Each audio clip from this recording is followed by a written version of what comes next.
charisme-là que j'ai utilisé pour faire la caravane de la paix. Madame la Présidente, je suis allé dans les mosquées, dans les églises, j'ai rassuré les Ivoiriens. Je suis allé prendre les rebelles à Boaké pour les ramener à Abidjan. Pourquoi le procureur n'en parle pas? Elle vous a présenté 3 vidéos, madame. Ils ont fait exprès pour extraire les parties. Première vidéo qu'ils vous ont présentée. Je vous cite la pièce de la vidéo. Madame la Présidente, CIV-OTP 0047-0604. Comme vous avez présenté tout à l'heure où j'étais en chemise rayée, où je disais continuez de résister, mais ce que le procureur n'a pas montré, c'était dans cette vidéo, je disais, et je cite, restez et priez dans vos maisons, dans vos quartiers, partout où vous êtes. Fléchir les genoux est un devoir pour nous. Pour remercier Dieu, pour le glorifier, pour l'appeler au secours, parce que nous, les victimes, on nous fait passer pour les bourreaux. Fin de citation. Quelqu'un qui a distribué des armes en pleine guerre, il ne demande pas à ses partisans d'aller prier. Il leur dit plutôt, prenez les armes pour aller vous battre. Mais voilà Blé Goudé, curieusement, qui demande à ses partisans de fléchir les genoux et puis prier. Mais pourquoi le procureur ne dit pas ça? Je ne trouve pas ça honnête, excusez-moi. Deuxièmement, Madame la Présidente, elle vous a présenté une autre vidéo où je disais, nous allons vous lancer le mot d'ordre bientôt, nous sortons d'une réunion. Mais juste avant ça, ce qu'elle n'a pas dit, c'est que j'ai dit, évitons le piège de la guerre civile. Pourquoi vous n'avez pas dit ça? C'est dans la vidéo. Parce que vous voulez le faire passer pour un criminel.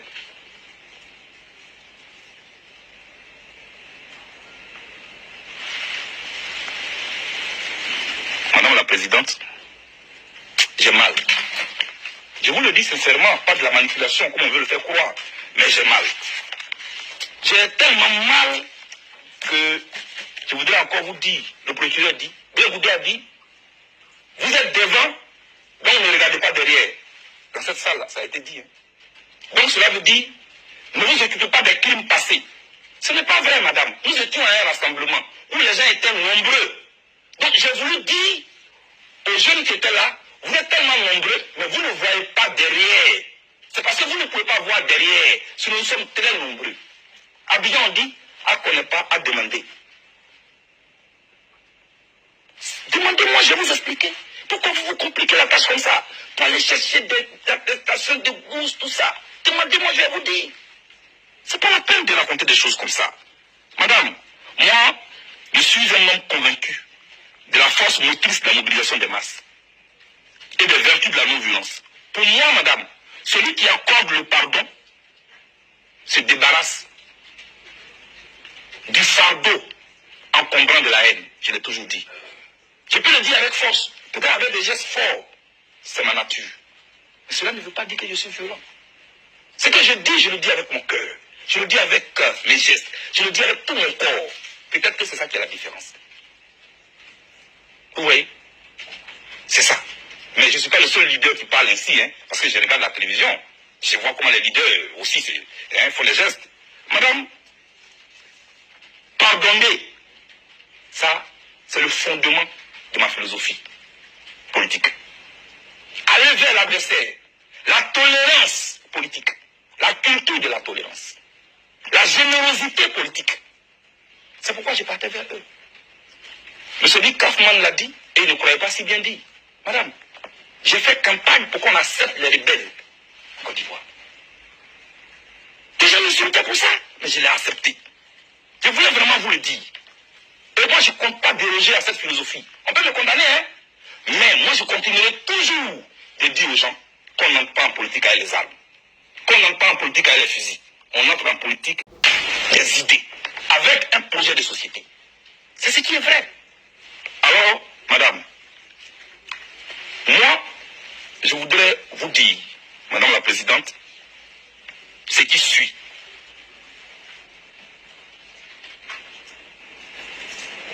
Toutes mes actions politiques ont été toujours guidées par un seul principe. N'ai jamais écrit mon nom du mauvais côté de l'histoire. pour ne pas léguer en héritage à ma progéniture et à mes proches un nom ensanglanté du sang innocent de mes concitoyens. Jamais je ne participerai à ça. Et c'est moi qui ai dit, je ne veux pas participer à la rwandisation de la Côte d'Ivoire. Le procureur n'a pas entendu ça non plus.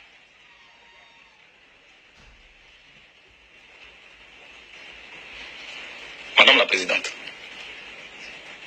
le nom Blé Goudé ne m'appartient plus. Ça appartient aux Ivoiriens, ça appartient aux Africains. Alors j'ai toujours dit, ce qui doit gâter mon nom doit avoir un nom. Ce qui doit gâter mon nom doit avoir un nom. Jamais je ne serai un criminel. Je suis peut-être chaud, je parle avec vigueur, mais je ne suis pas un criminel. J'ai fait tout ce que je pouvais, madame, pour éviter ce qui est arrivé à la Côte d'Ivoire. Je suis allé voir le représentant spécial de l'ONU à la veille des élections pour lui dire, monsieur, je vous demande pardon.